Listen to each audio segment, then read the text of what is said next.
Parcourir le Pays basque, c'est découvrir une alliance privilégiée entre la nature et l'œuvre de l'homme. Déjà, au néolithique, les bergers défrichaient la montagne pour leurs troupeaux, et sur les hauteurs, les routes d'aujourd'hui suivent toujours le tracé des anciennes pistes de transhumance. La marche est le moyen idéal de découvrir les multiples facettes de la montagne basque. Notre pas de côté de cette semaine nous entraîne sur les sentiers de l'Ursouya, du Baïgoura et de l'Eltsaroussé.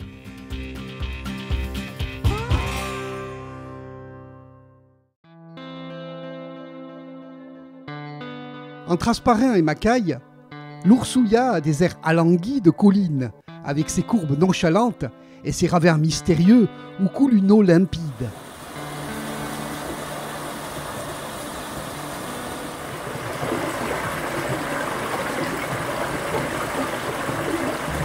Mais c'est bien plus que cela. Très au nord, sa position stratégique en fait un magnifique belvédère des montagnes basques et des Arnaises, de la plaine et des vallées de Piémont.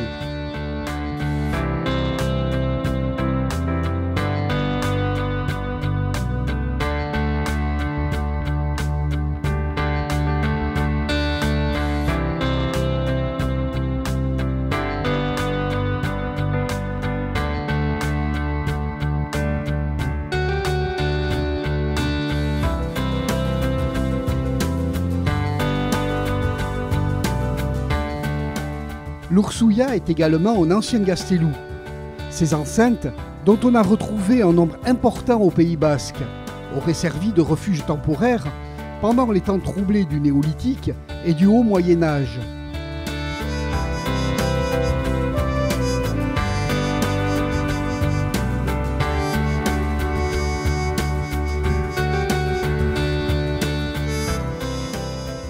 Entre Labour et Basse-Navarre, le Baïgoura culmine à 897 mètres d'altitude et c'est l'un des plus beaux belvédères du Pays basque. Malheureusement, c'est aussi en raison de cette situation stratégique que son sommet est hérissé d'antennes.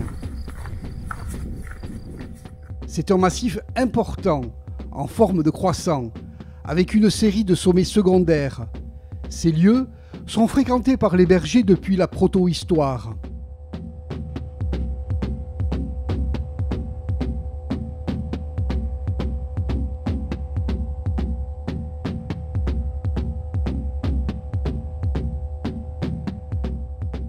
L'imposante masse minérale que le Baïgoura dissimule sous sa couverture émerge sur les crêtes.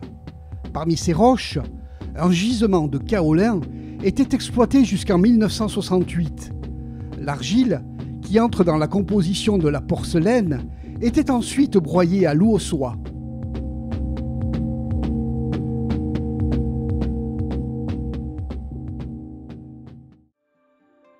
En Basse-Navarre, l'Eltsaroussé, la Tchapourou et le Lerdatsé forment un petit chaînon calcaire qui s'élève au-dessus des villages de Saint-Martin-d'Arbérou et Saint-Estebin. L'Eltsaroussé, 421 mètres, véritable montagne miniature, présente toutes les caractéristiques du relief karstique. Vallée morte, dolines, lapias, résurgences, dont l'une très importante donne naissance à l'Arbérou, qui plus loin s'enfonce sous terre aux grottes d'Isturitz et d'Otchoselaya.